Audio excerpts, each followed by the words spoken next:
Tía Elizabeth. Perfecto, muchas gracias.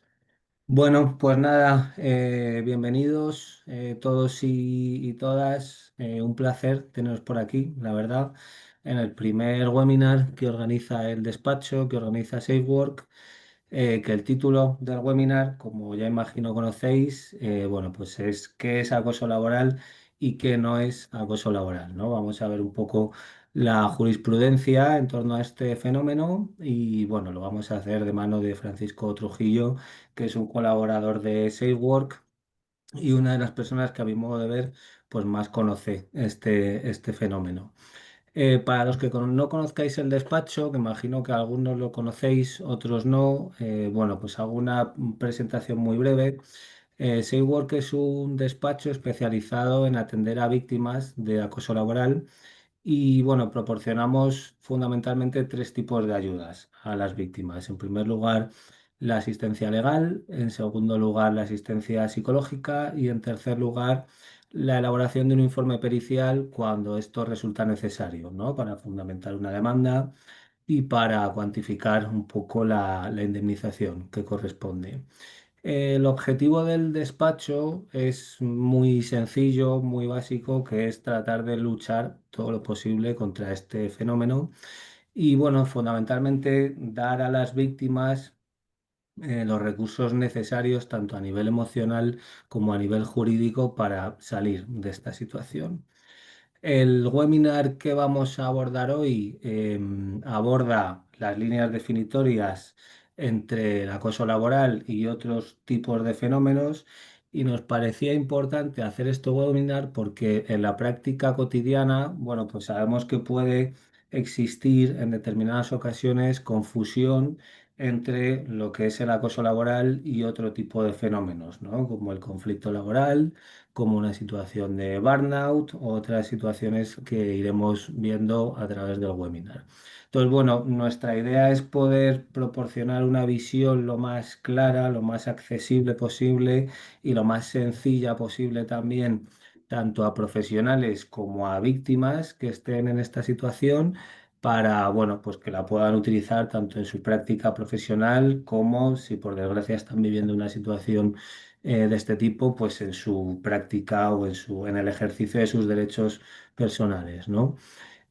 Como decía, estaremos acompañados de Francisco, que es un colaborador de SafeWork.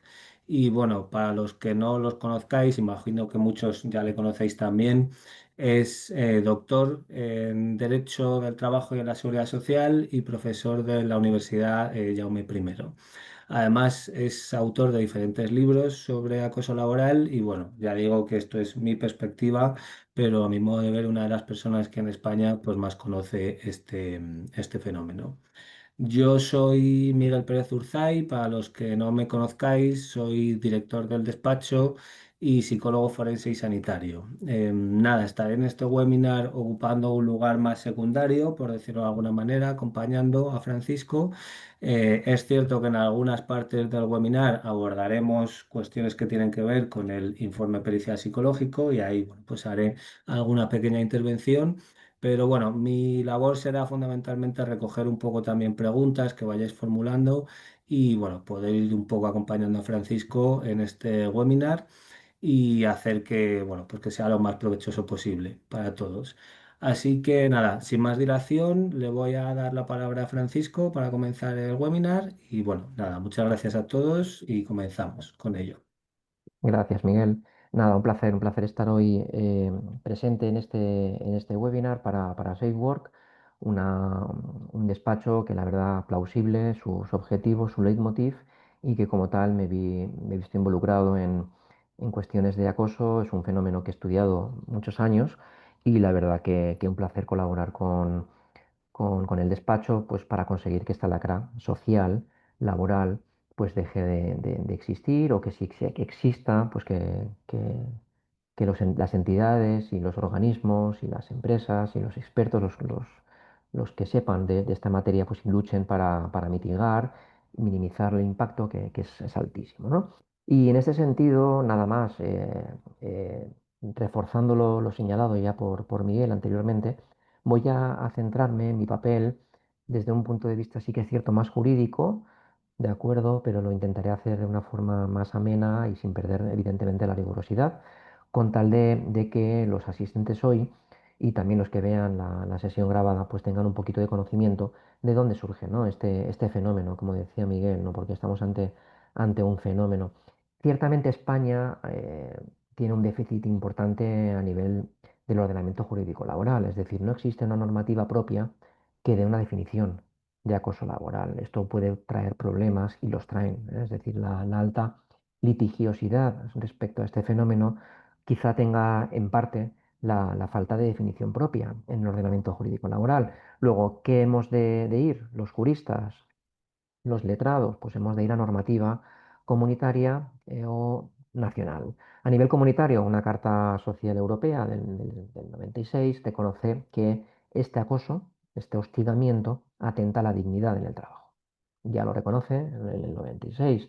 Luego, directivas comunitarias que luchan contra el acoso discriminatorio trasladan la carga de la prueba a la parte demandada, que esto es muy importante, esta directiva, que ha tenido evidentemente reflejo en el ordenamiento jurídico español, es importante porque con simples indicios va a ser la parte demandada, en este caso puede ser el empresario o un compañero que haya sido el acosador, quien deba realizar el esfuerzo de demostrar que su conducta no era constitutiva de acoso, sino que era otro tipo de actuación. Luego a la víctima le va a beneficiar, ¿no? Esta inversión de la carga de la prueba. Sí que es cierto que España tuvo un avance importante en no solo en el Estatuto Básico del Empleado Público, que se reconoce también el acoso, ¿sí? Sino también como en el Código Penal. Ya está tipificado como un delito que es una falta muy grave en el artículo 173.1, y lo podemos ver, fue introducido en el año 2010 y claro, hay situaciones de acoso muy graves, que atentan a la integridad moral, actos hostiles, humillantes, reiterados de forma evidentemente reiterada y que puede suponer, ¿no? La tipificación, o sea, el invocar este Código Penal. Y evidentemente, ¿qué tenemos en España?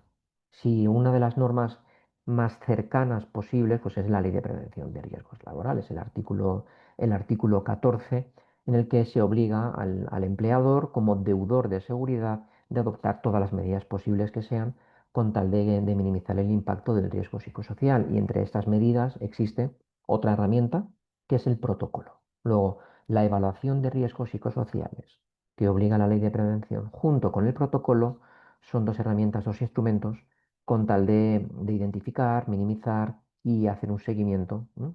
Vigilar, evaluar este riesgo psicosocial que es invisible, ¿vale? Y que desgraciadamente en España, aquí hemos visto en el chat que hay personas de Latinoamérica, todavía queda mucho trabajo que hacer con tal de que las empresas evalúen el riesgo psicosocial.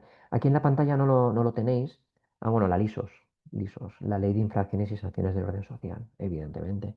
La falta de contar, la inacción del protocolo es sancionable y evidentemente también el no tener protocolo. Es decir, tanto tenerlo como no tenerlo y no actuar en consonancia puede ser sancionado con una responsabilidad de tipo administrativa, y también la LISOS pues, puede reconocer una infracción con una sanción económica también por falta de medidas preventivas, ¿no? Luego también se reconoce, afortunadamente, la LISOS. Y aunque no aparezca, yo creo que es reseñable el convenio 190 de la OIT, ¿vale? El convenio 190 de la OIT sobre violencia y acoso, que ha entrado tardíamente a España en el ordenamiento jurídico, fue trasladado, creo, ratificado en el 2023, si no me equivoco, y este convenio cambia el paradigma, cambia el paradigma que hemos conocido desde antaño, ¿no?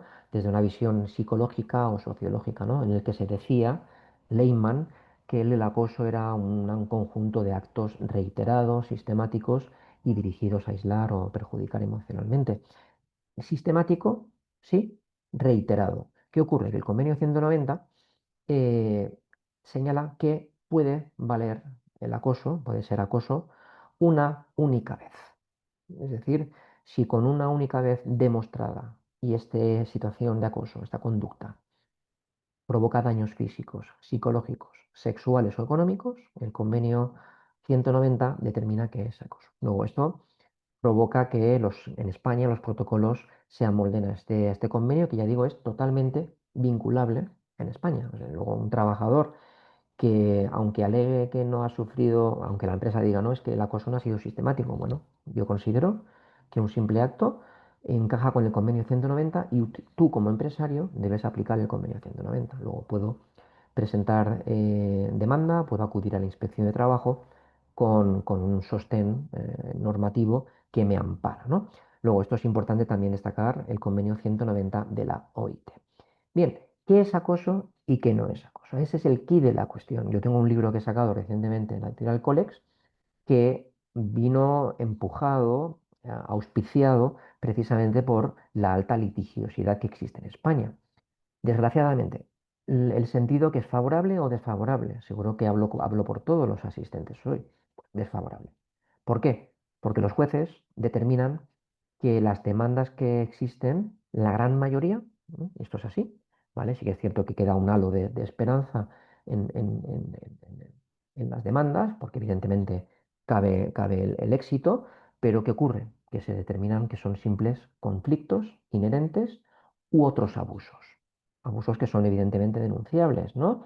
Traslados, reposición en las condiciones laborales, movilidades funcionales degradantes, pero esto es importante destacarlo, porque el acoso es una cosa y el poder de dirección abusivo es otra, ¿vale? Abusivo, arbitrario, etcétera.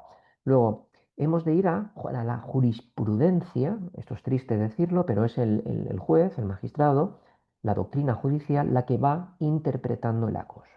Como no hay una definición, ¿qué ha de hacer? Pues lo ha de suplir la jurisprudencia. Y esto estamos por hoy, aquí. Es decir, ¿qué dice el Tribunal Constitucional? No lo define, sino que dice, el acoso es una cuestión que es un trato degradante y lesiona la integridad moral en el contexto del trabajo. Para que exista acoso, ¿qué es necesario? Y aquí siempre me gusta decir que el acoso o el mobbing, yo me gusta decirlo, siendo un poco técnico, aunque parezca pedante, lo denomino muchas veces presión laboral tendenciosa, ¿vale? ¿Por qué?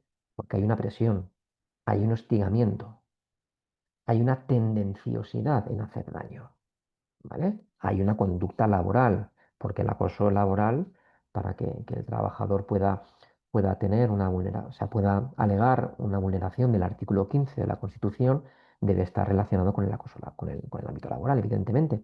Pero ahí dice, según el Tribunal Constitucional, que se requiere una especie de requisitos: reiteración, intencionalidad y hostigamiento. ¿Qué ocurre? Que claro, las sentencias, ante simples actos, pues dicen, no cumple estos requisitos del Tribunal Constitucional, se desestima el acoso. Es otra cosa, pero no es acoso. Esto es importante destacarlo porque, ya digo, trae muchísimos conflictos. Luego, acordaos, por favor, importantísimo, presión, debe haber presión ejercida porque la víctima observe que hay un comportamiento severo, hay un peso en esta presión. No es una conducta, un chillido, un insulto. Esto no es presión. No forma parte del ámbito laboral. Lo siento. Sí que es cierto que el trabajador no debe aceptar malos tratos de palabra, pero esto no es una situación de acoso, ¿vale? Y así lo he reflejado en mi libro y en LinkedIn lo intento reflejar. Lo dice, aunque no sea aceptable, no es acoso. Debe haber una presión, ¿sí? Explícita o implícita. Debe haber palabras despectivas con peso, ¿sí? Debe haber una presión laboral en lugar de trabajo o fuera. Atención, el convenio 190, antes no lo he dicho, también recoge conductas que se lleven a cabo extralaborales, es decir, que tengan entorno laboral, que exista el entorno laboral, como puede ser ahora el ciberacoso, el network moving, ¿no? En el que el acoso no solo es aquel que se recibe en lugar y tiempo de trabajo, puede ser perfectamente en entornos laborales, cenas de Navidad, cenas de empresa, ya digo, a través de correos, a través de WhatsApp, Telegram o incluso a través de TikTok, es decir, todas las vías que os podáis imaginar, ¿no? Debe haber una relación laboral, ¿sí? Y luego tendenciosa. El plan del acosador es muy psicológico, tiene una vertiente muy de psicópata, ¿eh? Desde la psicología, Esta persona lo que intenta es ser tendencioso. ¿Qué significa ser tendencioso? Que hay un plan. Tiene un plan hacia esta persona, hacerle la vida imposible, con un objeto claro, que es que se aísle y que cause baja voluntaria. Es decir, deshacerse de esta persona por los motivos que considere, que pueden ser muchísimos, pero el motivo es que esta persona cause baja voluntaria. Y aquí estamos para ayudar a las víctimas. Que la víctima no es víctima hasta que se demuestre, porque puede ser perfectamente alegar algo que no existe, pero vamos a considerar siempre a las personas víctimas. La parte actora, cuando estamos en una situación de acoso, ha de ser tratada como víctima, aunque luego podrá determinarse otra cosa. Pero si va a presentar demanda, si va a la inspección de trabajo o va a SafeWork, es porque ya tiene un peso, ¿no? Es víctima, aunque luego tendrá que demostrarse.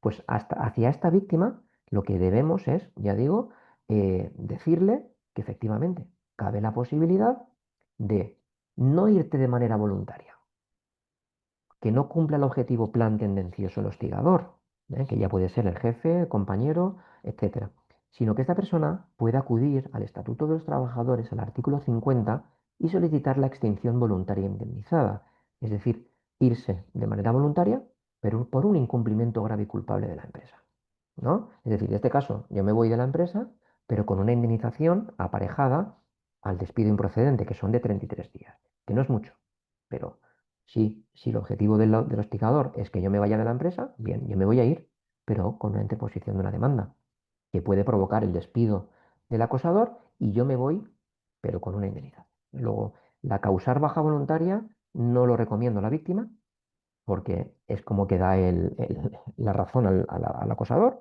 sino que tiene medios, herramientas para hacerlo. Y aquí estamos para ayudar en este webinar con un aspecto social, lo tenemos aquí. ¿Qué ocurre?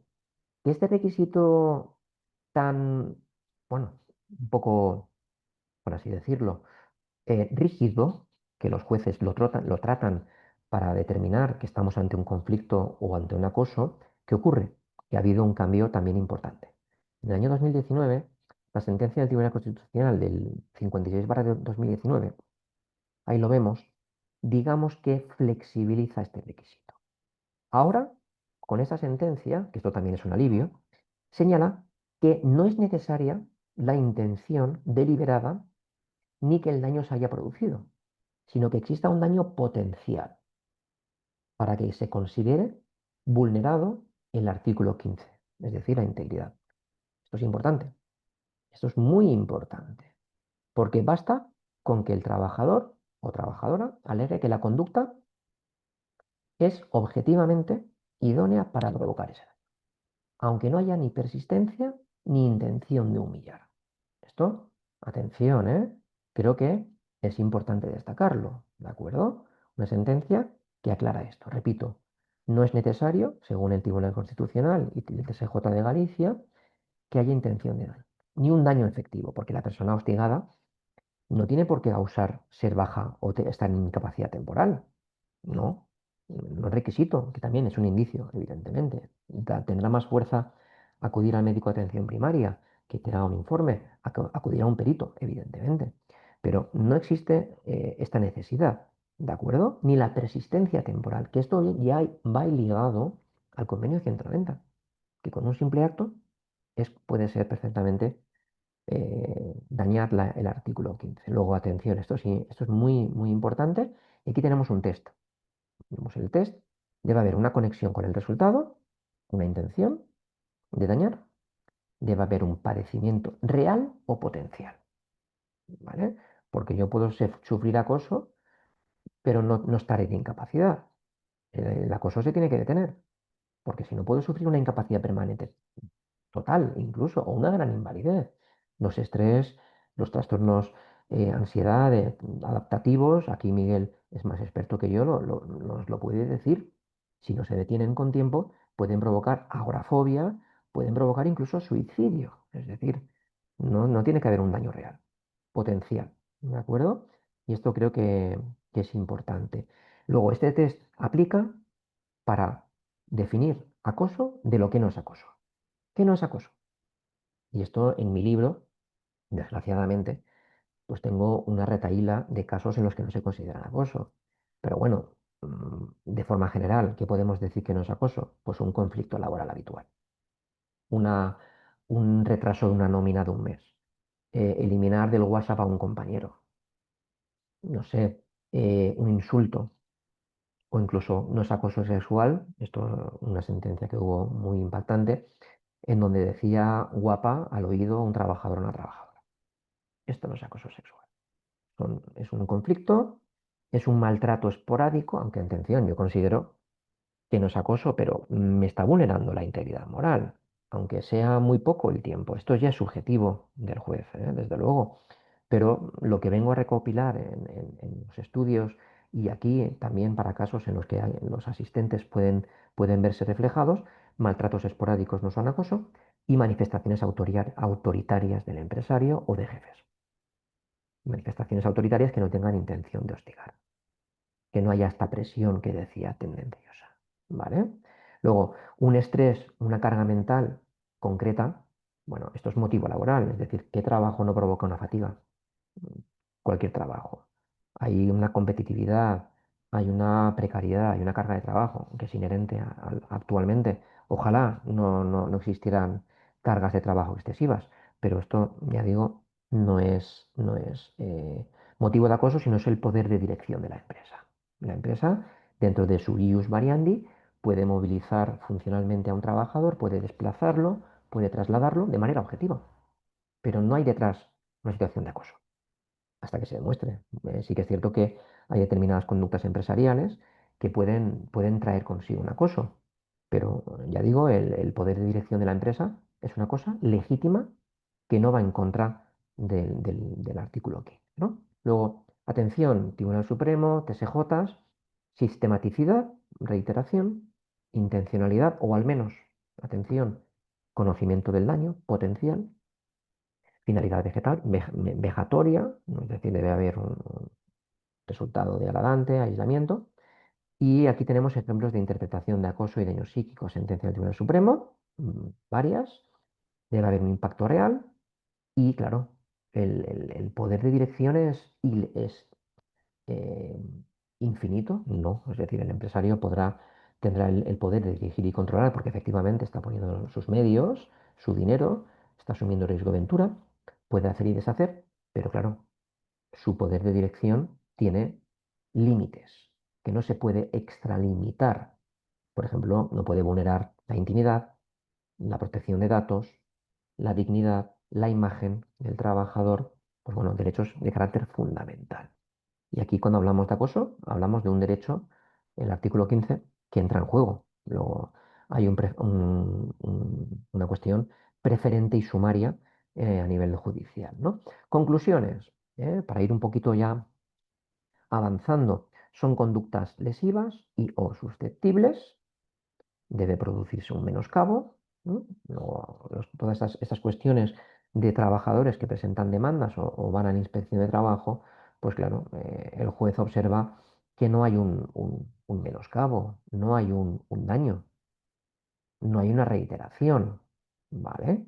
Mm, no hay un nexo causal entre el acoso y la conducta, no lo demuestra, ¿vale? Luego, estos requisitos, estos criterios delimitadores son importantísimos porque parece ser que al final, para que las sentencias estimen que hay un acoso y que exista una indemnización, que puede ser elevada, porque antes hemos hablado de la lisos, la indemnización, la sanción pecuniaria, yo he visto casos de 200.000 euros, porque está impactando la vida de la persona.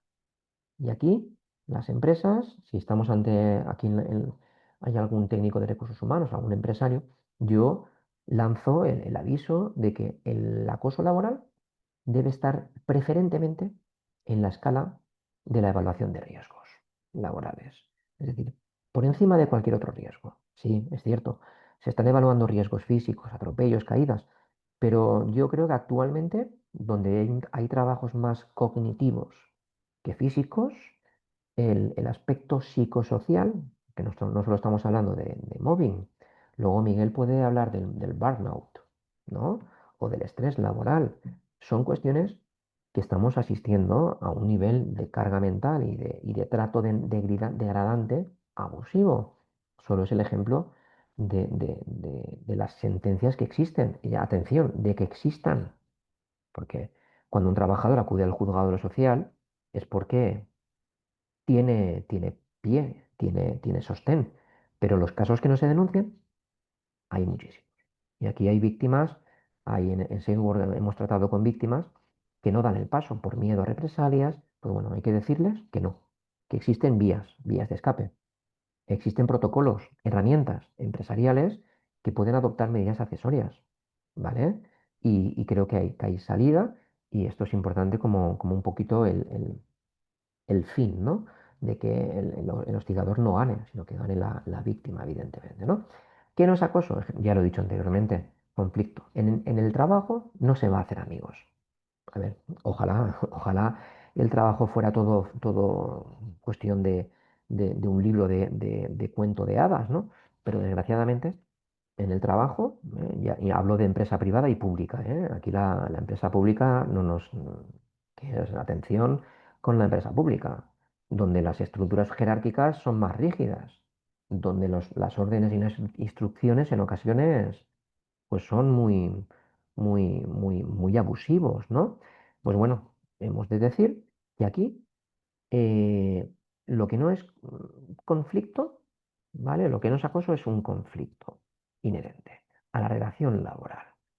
Un insulto, una discusión, una agresión verbal puntual, agresión física, puede ser denuncia, puede ser tipificado en el régimen disciplinario como con un despido, evidentemente, pero no es un acoso, ¿vale? Conflictos puntuales con la dirección, desacuerdos, actuaciones empresariales justificadas, ¿no? Es decir, a mí me han trasladado de la empresa. A mí me están haciendo la puñeta, puede pensar un trabajador. Y la empresa decir, no, este traslado está amparado en el Estatuto de los Trabajadores. Hay un artículo en el que me señala que si yo tengo más de un centro de trabajo y alego una causa objetiva de organización económica, técnica, productiva, yo puedo perfectamente trasladarte. Estoy amparado, tengo legitimidad. Luego, ante traslados, a ver, cuando hay un traslado que esconde otra cosa, ya estamos ante otra cosa, ¿no? Es decir, el despido encubierto que se dice, el despido silencioso, seguro que lo habéis oído, que está ahora tan de moda. Bueno, cuando la empresa está haciendo actuaciones sutiles, ¿no? Dejar de dar ocupación efectiva a un trabajador, meterlo en un sótano, hay casos reales, ¿eh? Esto aunque parezca de película, es real. No ponerle internet, no darle un aire acondicionado en condiciones, no ponerle ventanas, estar en el trabajo sin tareas asignadas. Esto es el deber de ocupación efectiva, es un deber empresarial y un derecho fundamental del trabajador.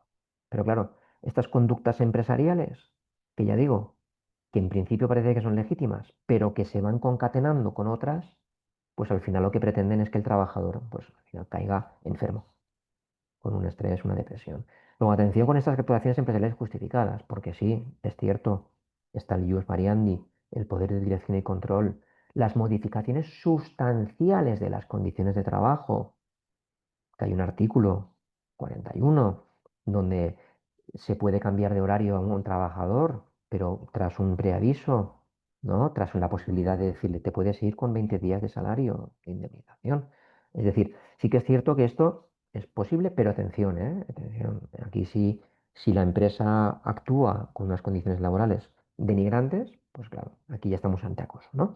Conflictos interpersonales, porque el acoso es un conflicto interpersonal y el mobbing es muy subjetivo. Aquí hay el mobbing es subjetivo.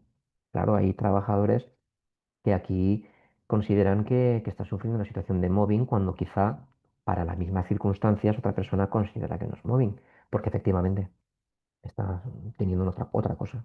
Un conflicto que tengo en mi familia, social, y yo lo achaco a la empresa porque todo hay que decirlo, ¿eh? Hay sentencias, y yo he visto sentencias, las he comentado, las he analizado, las he estudiado, donde el juez de atención, no sé si lo sabéis qué significa, ha impuesto al demandante, al actor o actora, una multa de temeridad. Luego en el turno de debates podemos explicar un poco ¿Qué significa esto de la multa de temeridad? El burnout, síndrome del trabajador quemado, que sí que es cierto que no es lo mismo, ¿vale? Aquí desde la psicología Miguel lo puede explicar mejor que yo, aunque lo he tratado con amplitud, pero quizá la práctica la tiene más trabajada, yo más teórica. Burnout es otra cosa, que aunque sean primos hermanos riesgos psicosociales, que puede que un mobbing sea luego un burnout o un burnout entrañe o incube una situación de mobbing, pero son dos cuestiones que son diferentes, al igual que un estrés puntual o una depresión. Esto no es mobbing, eso es otra cosa, ¿no? Maltrato, acciones violentas esporádicas, tampoco es acoso, y esto hay sentencias. Sentencias de TSJ, ¿eh? No solo del juzgado de lo social, hay sentencias de TSJ que lo respaldan.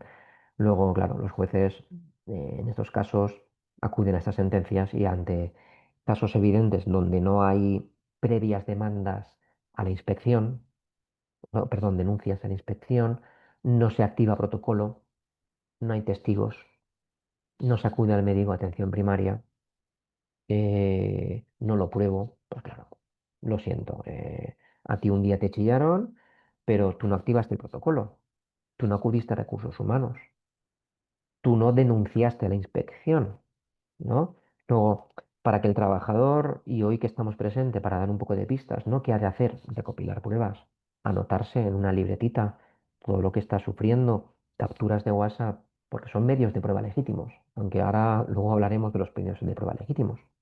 El WhatsApp ha de estar cotejado, ¿eh? Atención, ¿eh? Esto es importante en sede judicial. ¿Qué ha de hacer? Interponer demanda, ¿no? Presentar denuncia. Todo esto lo que va a suponer más indicios, ¿no? Y aquí, evidentemente, no me escapo el informe pericial. ¿Cómo no? ¿Cómo no? Esto es fundamental. Acudir a un experto, ¿eh? Que conoce el aspecto externo al conflicto. Luego no hay una connivencia. Te va a dar una opinión muy objetiva. ¿De acuerdo? Este informe, que debe estar bien estructurado, debe ser riguroso, por un profesional especializado. Ahí estamos en Seedwork, que tenemos un equipo. Este informe puede concluir con total credibilidad, aunque atención, un informe pericial per se, por sí mismo, tampoco es concluyente. O sea, tampoco puede ser el único elemento en el que el juez pueda valorarlo, ¿vale? Pero evidentemente si se tiene, mejor, muchísimo mejor, ¿no? La prueba médica puede justificar el acoso. La víctima es recomendable que aporte un informe pericial, que confirme que la baja no es por enfermedad común o accidente común, sino que la baja tiene causa directa y exclusiva de una situación de acoso. Esto, desde luego, va a beneficiarle en su grado sumo, en grado sumo. ¿Sí? Importante, ¿eh? Porque claro, luego se van a las mutuas y se dice que no es accidente de trabajo, que esto es un accidente común. Bueno, pues no. Yo lo he sufrido en tiempo y lugar. Luego, esto es importante. Nexo de causalidad, hechos denunciados. El TSJ de Andalucía estima la demanda en base a un informe pericial, es decir, se da credibilidad como prueba, indicio razonable, con tal de que, antes lo he dicho, la directiva comunitaria, ¿qué decía? Prueba de examen, ¿no? Seguro que lo estáis pensando. La inversión de la carga de la prueba. Si yo demuestro un indicio, ¿vale? Que no tiene que ser un indicio, vamos, muy brutal, un indicio razonable, ya va a ser el empresario. Luego, puedo presentar perfectamente este indicio para invertir la carga de la prueba. Castilla-León, no basta con diagnóstico médico, si necesita nexo causal probado, ¿vale? Y la importancia probatoria. El establecimiento de la cuantía iniciatoria, este mismo informe, y ahora dejo paso a Miguel, que lo puede tratar de mejor forma que yo, evidentemente, segurísimo, pero claro, esto decíamos, ¿no? Cuando aquí también hay que utilizar la horquilla de la Lisos, ¿no? Eh, para una persona, ¿cuánto puede valer una indemnización por daños morales? O sea, ¿qué cuantía consideras que te ha supuesto tu impacto mental, físico? Porque el mobbing también trae consecuencia física, ¿no? Trastornos cardiovasculares, incremento de peso, etcétera, ¿no? Insomnio, etcétera. ¿Cuánto consideras tú que ha sido vulnerada tu integridad? ¿100.000 euros? ¿50.000? ¿20.000? ¿3.000? ¿1.000 euros? ¿De dónde sale esta cuantía? Pues aquí se observa que nace, se puede tratar una especie de requisito, unos porcentajes, pues por ejemplo, si he estado de excedencia, si he estado de baja voluntaria, la incapacidad temporal, el dinero que he dejado de percibir, el gasto del perito, los gastos psicológicos al psiquiatra, al psicólogo, todos estos gastos que yo he ido asumiendo por la situación de acoso sufrida, los voy a tener que valorar. ¿De acuerdo? El dinero, el lucro cesante, etcétera. Esto es importante a la hora de establecer la cuantía indemnizatoria. Que, a ver, como víctima, yo siempre abogo por acudir a una cuantía alta, elevada, porque detrás hay un impacto mental que es irreparable. Porque al final la víctima lo que quiere no es el dinero, ¿vale? Que, a ver, que le puede suponer un alivio. Lo que quiere es justicia. Luego, cuando se va a un graduado social, a un abogado, etcétera, se ha de pedir indemnizaciones elevadas. Porque sí, ¿vale? Porque sí. Que será el juez el que luego diga, no, a ver, es que esta indemnización se sobrepasa, hay una horquilla de la lisos, vale, 7.501 euros, 10.000, 12.000 euros, vale.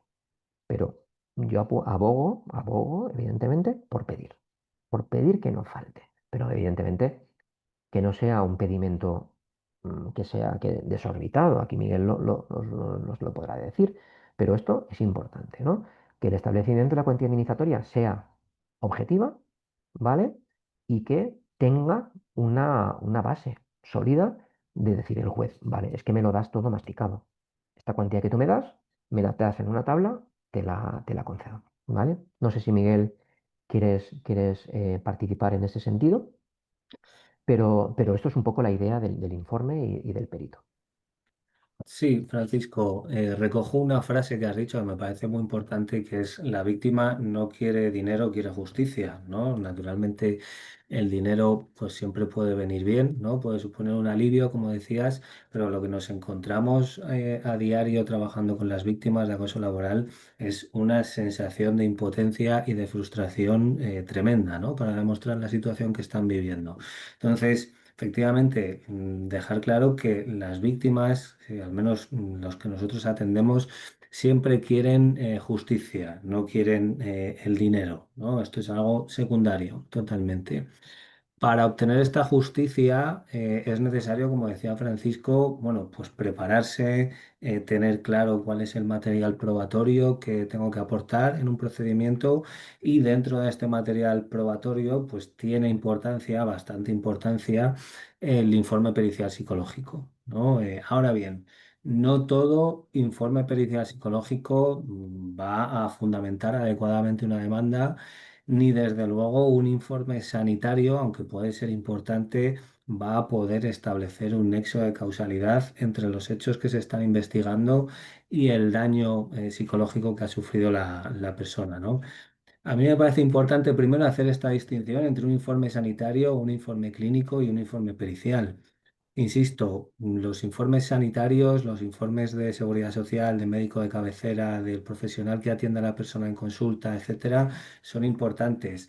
Pero si queremos establecer realmente un nexo de causalidad entre el daño que se está sufriendo y la situación de acoso, hay que recurrir sí o sí a un informe pericial.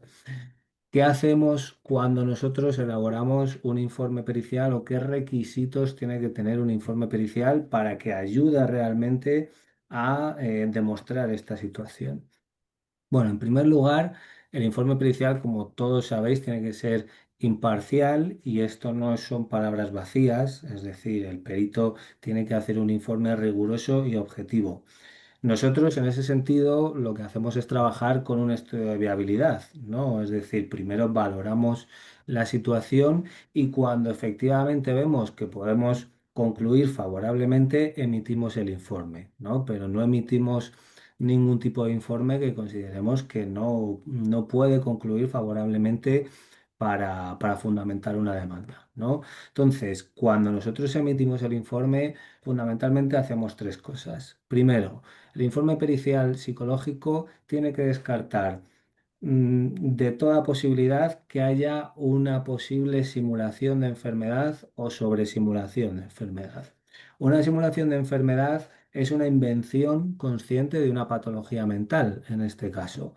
Una sobresimulación de enfermedad es una exageración de una patología que el trabajador o la persona que va a hacer el informe pericial puede tener, ¿no? Entonces, el informe pericial tiene que distinguir muy claramente estos conceptos y tiene que eliminar la posibilidad de que esto esté interfiriendo en las conclusiones, de que haya una simulación, una sobresimulación de enfermedad. Además, tiene que hacer un análisis exhaustivo de la situación y por eso, a mi modo de ver desde la filosofía del despacho, la importancia de la especialización, porque tiene que hacer un análisis exhaustivo de cuál es el contexto de la persona que estamos peritando y si el contexto que nos está describiendo y que nos estamos encontrando asociado al ámbito laboral cumple con los criterios operativos que definen el acoso laboral y que lo distinguen de otro tipo de casuísticas y de situaciones que veíamos antes, ¿no? Un maltrato esporádico, un burnout, un conflicto laboral, etcétera.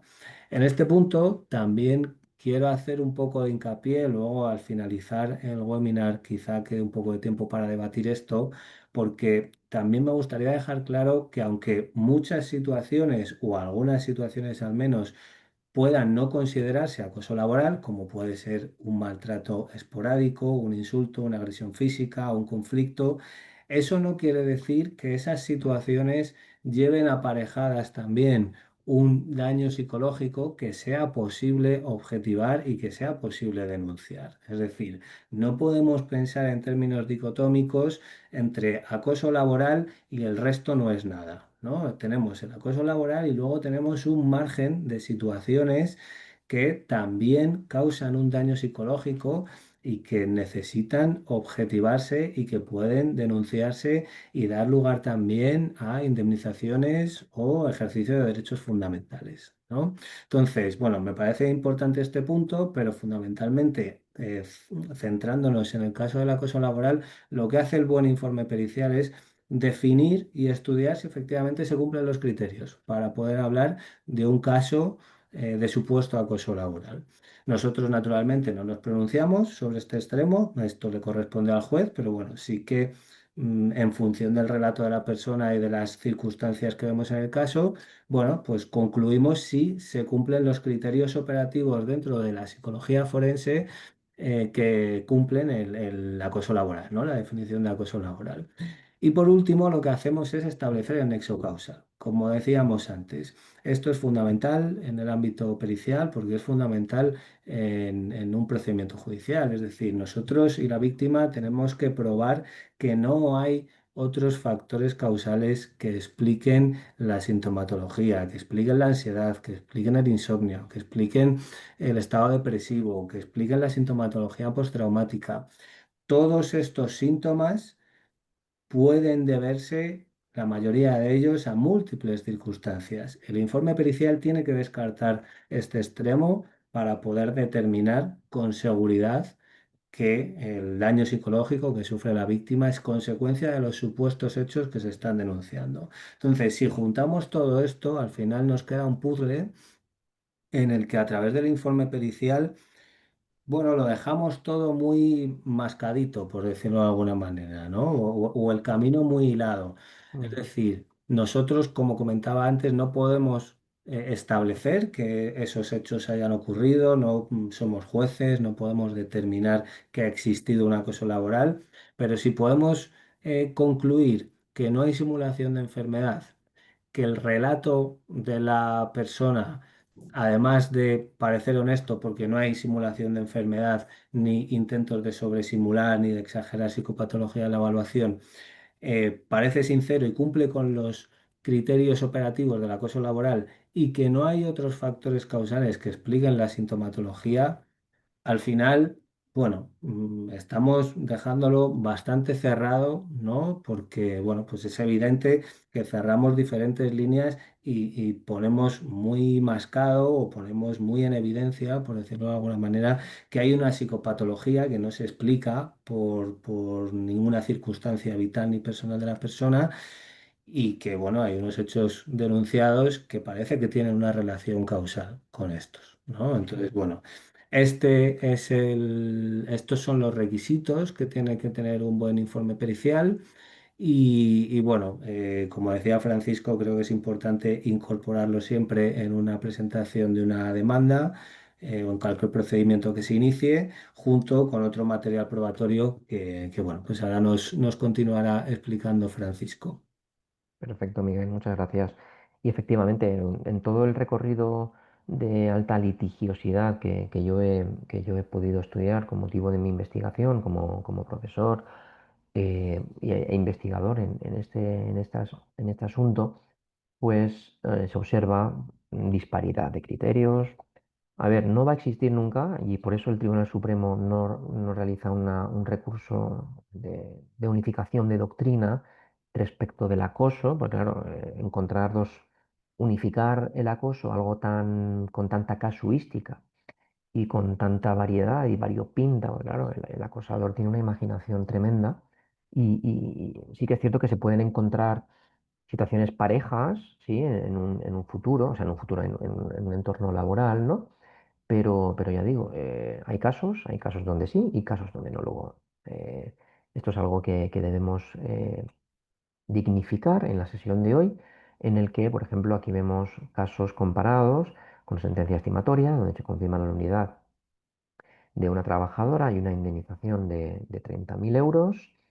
Se ratifica la sentencia de origen, de instancia, se prueba que hubo un hostigamiento prolongado que afectó, que hubo daño, ¿eh?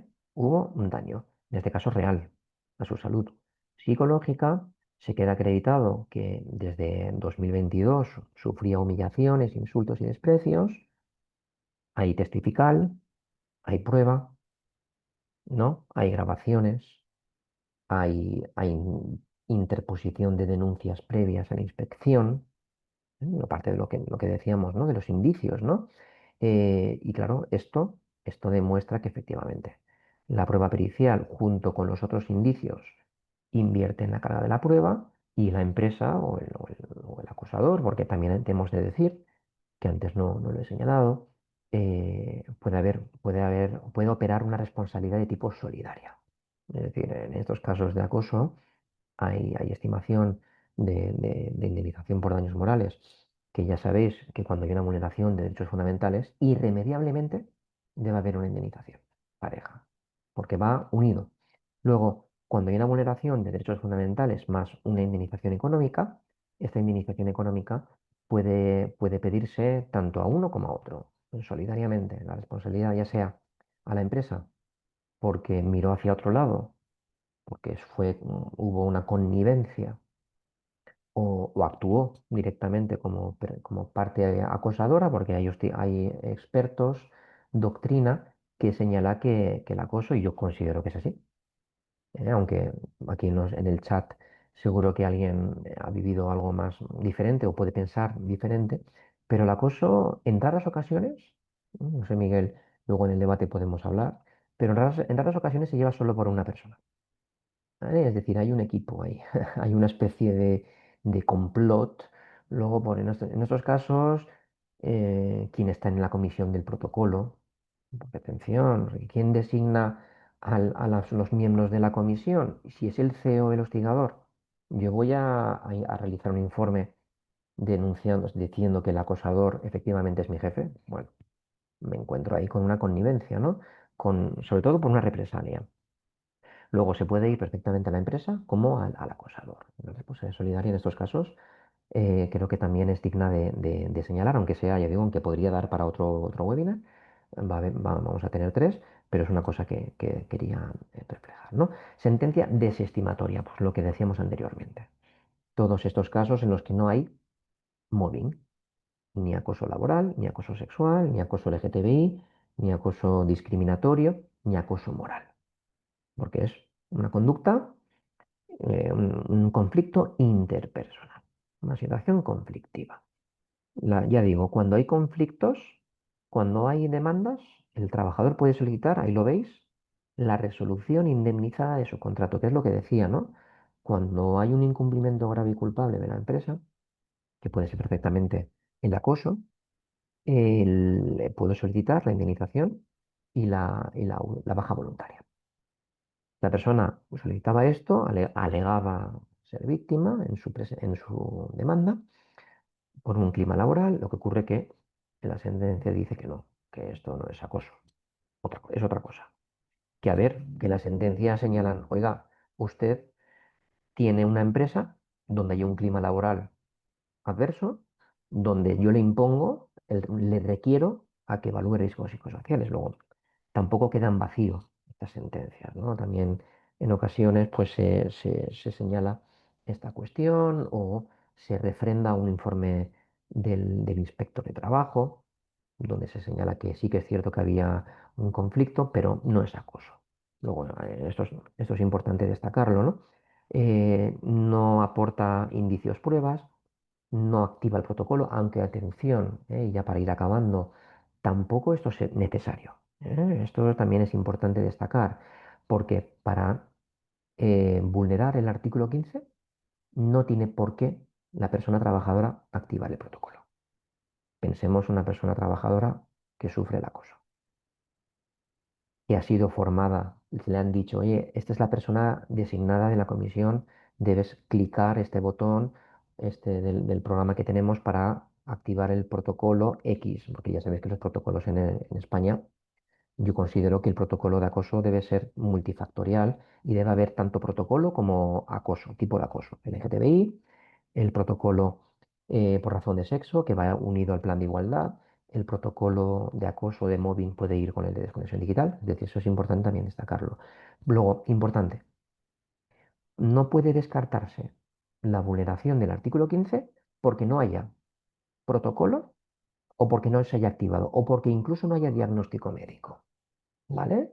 Esto es importante. Hay sentencias que estiman acoso, aunque no se haya activado el protocolo, ¿eh? Aunque, a ver, la víctima, si ha sido formada y si se le ha señalado que evidentemente usted debe activarlo, tampoco se le ha de dar a la víctima una parte activa del acoso.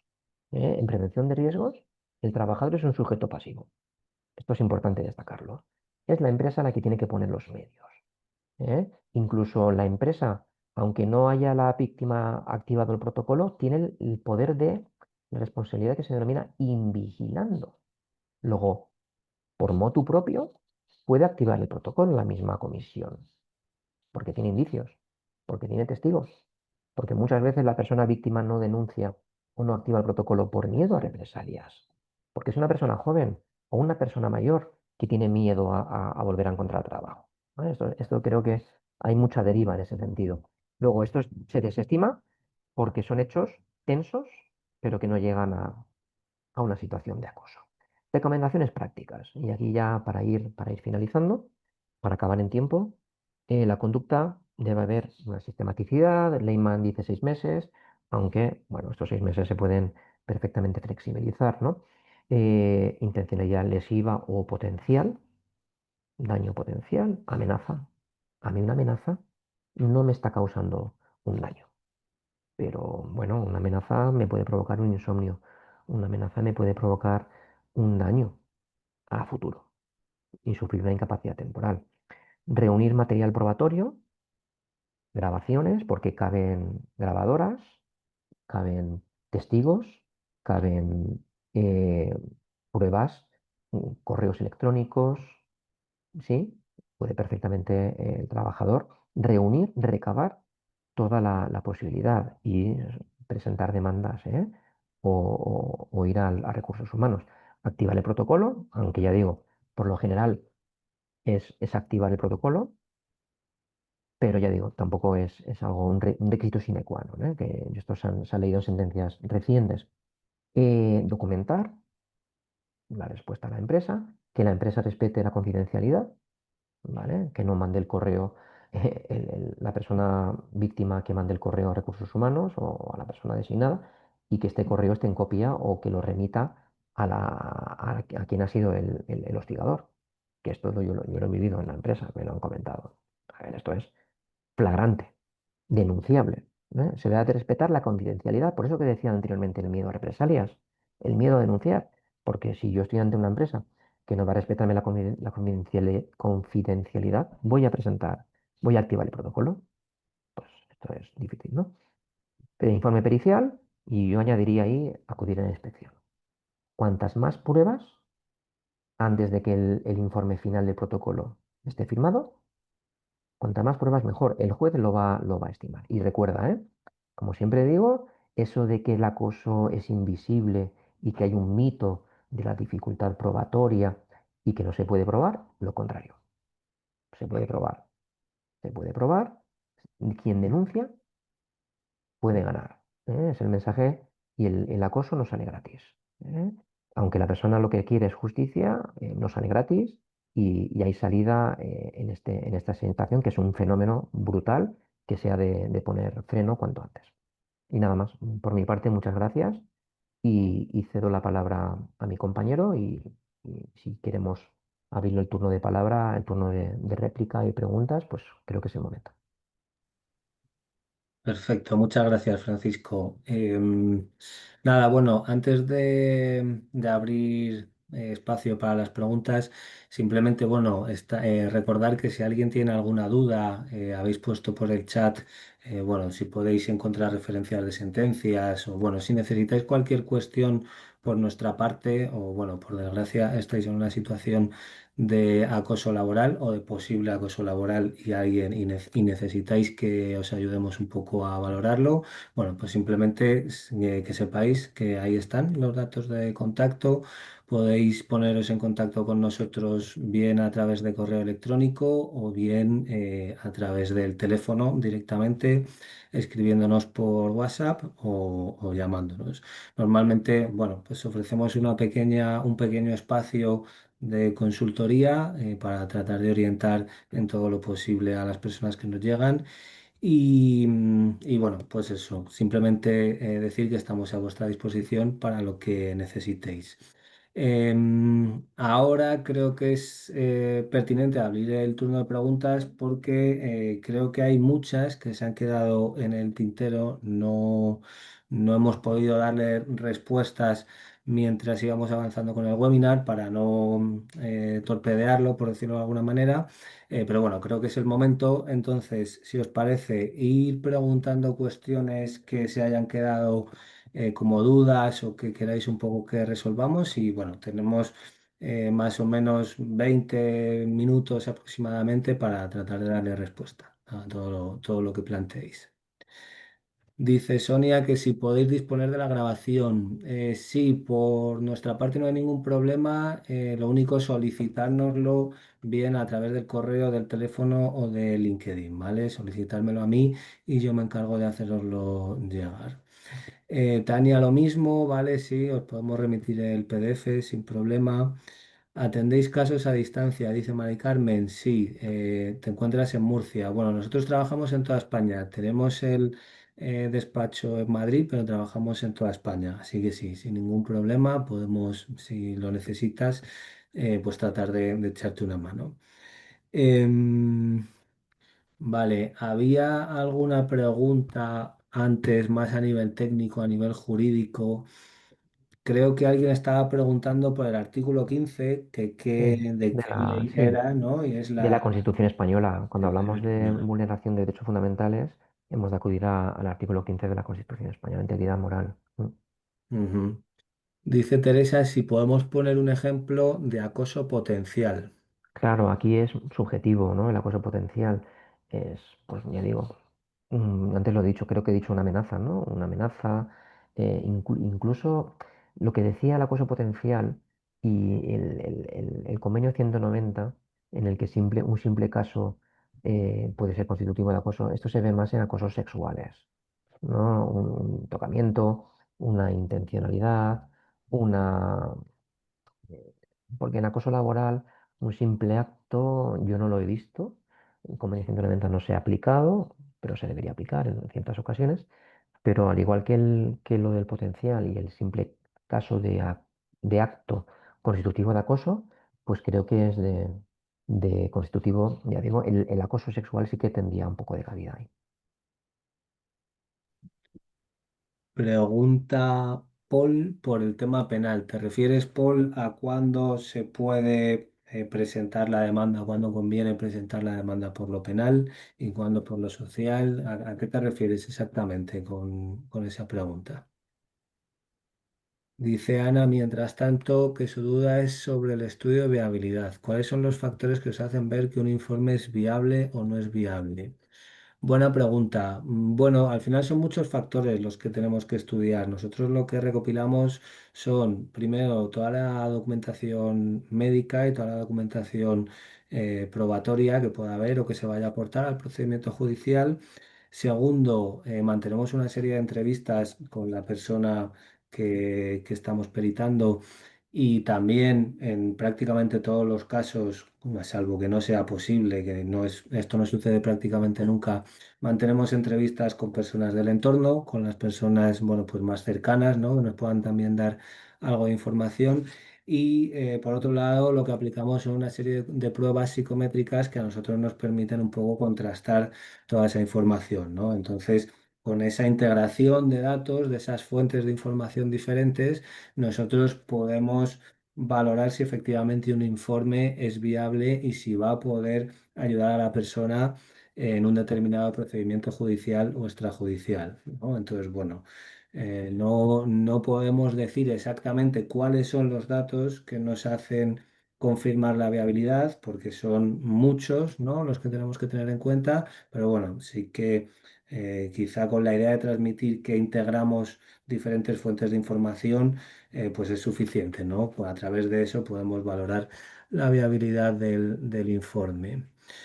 Dice, a ver, dice Isabel que si una empresa puede investigar de oficio o activar el protocolo si conoce una situación de acoso sin que haya sido activado por la víctima o por terceros. Claro, lo que he dicho yo antes, motu propio, hay una responsabilidad de ir vigilando.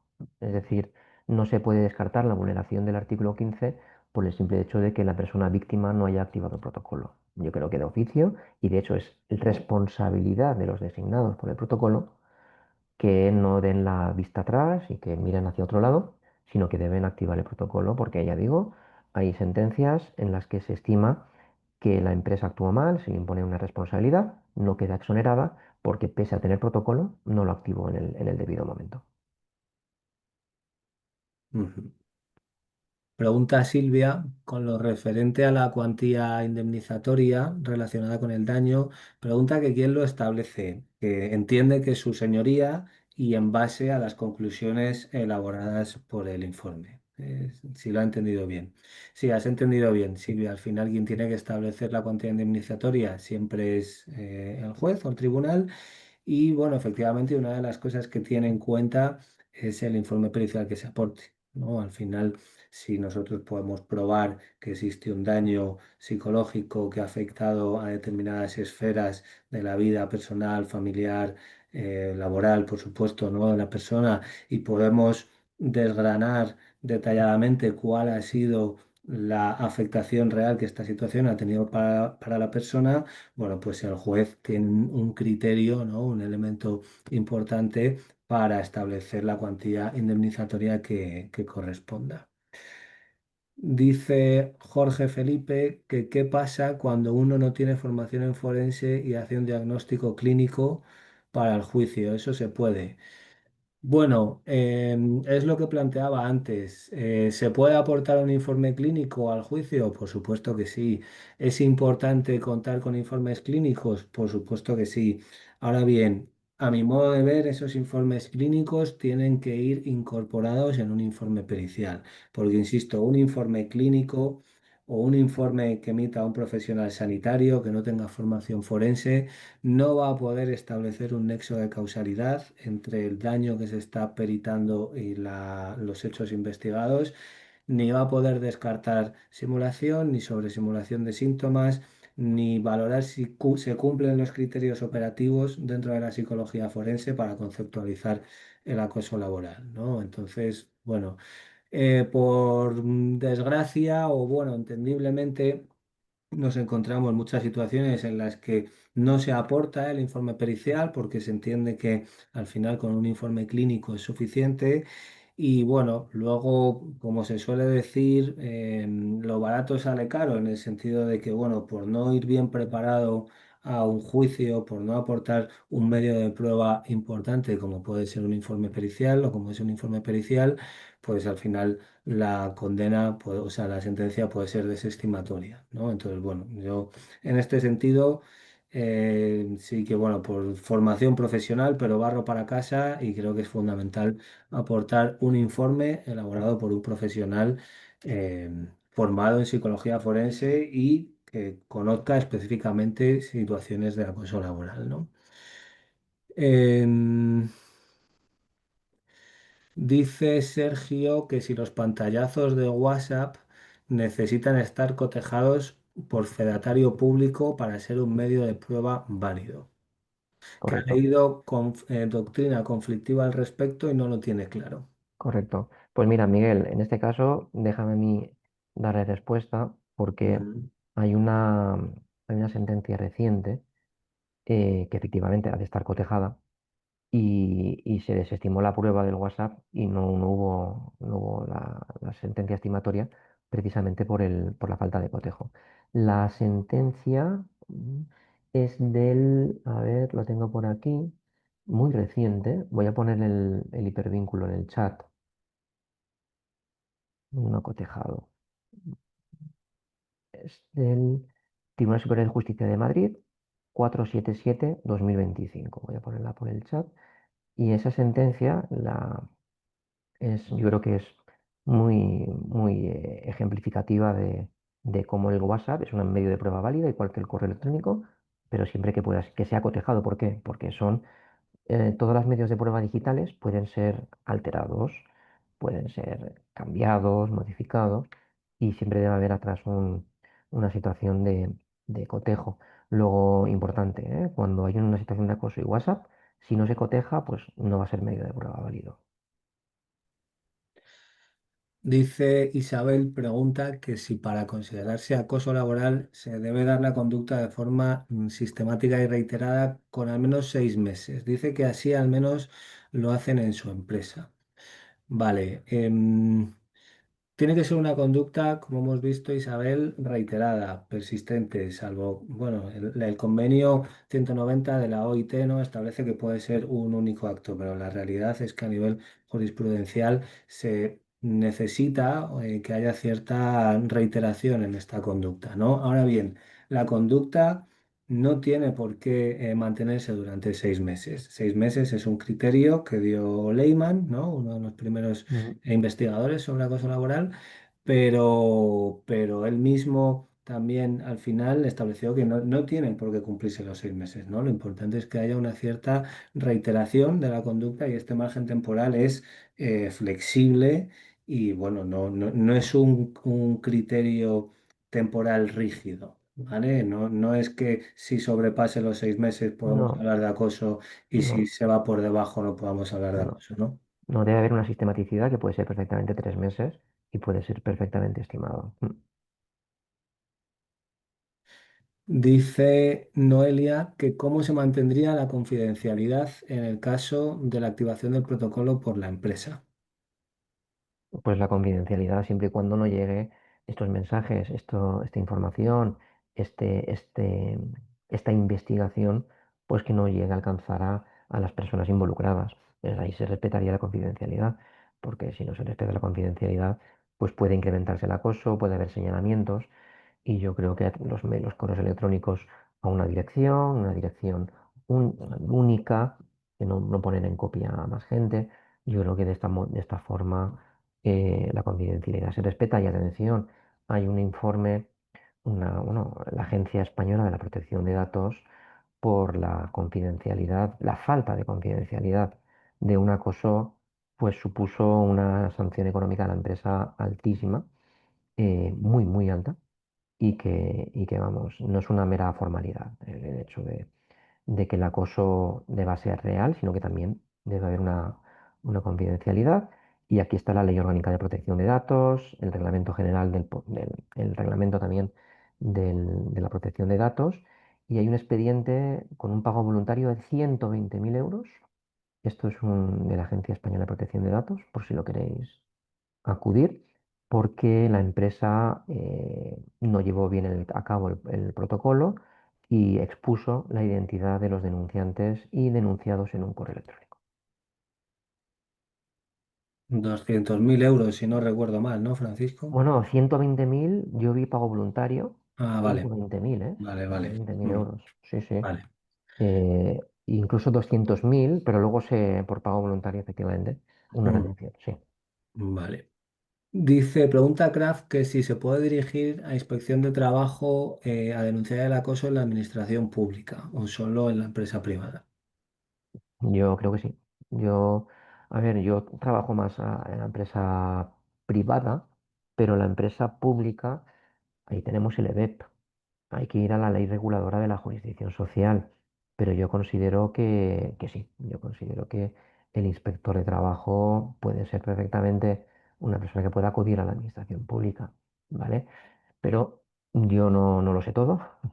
No lo sé todo. La administración pública es otro mundo.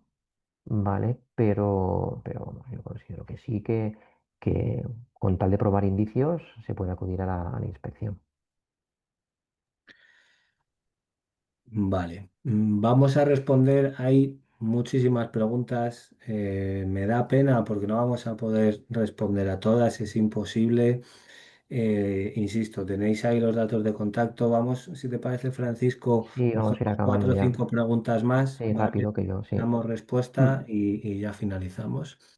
Dice Rox, no veo bien el nombre, dice, si existe condena por acoso en el tribunal laboral, ¿se puede denunciar por lo penal también al acosador por parte de la víctima? Una cosa es lo laboral y otra lo penal. Yo creo que sí, son cuestiones que pueden ir parejas, ¿no? Hay situaciones donde se ha ido la policía, se ha interpuesto una denuncia penal y ha faltado la resolución, no ha habido una sentencia firme y se ha ido por lo laboral. De hecho, son pruebas. Yo creo que son dos cuestiones, son dos órdenes jurisdiccionales distintos, pero yo trato más orden social que el orden penal. En mi libro de Colex recopilo, que está en formato Open Access por aquellos que quieran acudir a la guía jurídica a través de casos reales. Yo considero que es posible porque son dos vías de presentar demanda. Dice Elizabeth, respondemos esta y otra más, ¿vale? Pero nos Ujú. quedamos sin tiempo. Dice, en los casos que la comisión de valoración concluya que no hay acoso, pero sí mal clima laboral, desde un punto de vista de la prevención de riesgos laborales, ¿la empresa qué debería hacer? Pues en estos casos evaluar riesgos psicosociales, adaptar los trabajos, cambiar puestos, repartir las cargas, suspender empleo y sueldo al que ha tratado el clima laboral tóxico. Es decir, que no, el informe sea no concluyente no significa que tenga la empresa que adoptar medidas preventivas. Desde luego tiene que hacerlo porque no es acoso, pero es conflicto. Y esto puede ser carne de cañón o una manzana podrida, tener una manzana podrida de un daño potencial en un futuro. Vale, veo algunas preguntas que son de cuestiones de casos particulares. Eso, por favor, poneros en contacto directamente con los datos que tenéis ahí y bueno, podemos tratar de orientaros individualizadamente, pero aquí ahora mismo es imposible. Venga, cogemos una última y finalizamos. Mm, mm, mm.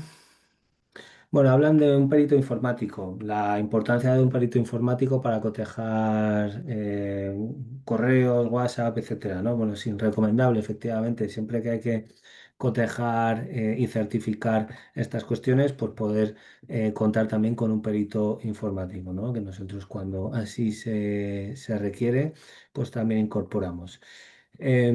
Bueno, nada más. Siento si os sentimos, si alguna pregunta se ha quedado sin contestar, pero nos es imposible dar respuesta a todo.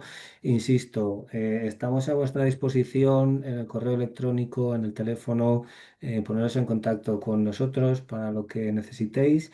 Y bueno, simplemente anunciar también que el mes que viene tendremos un segundo webinar. Estar pendientes de LinkedIn porque lo anunciaremos por ahí estos próximos días.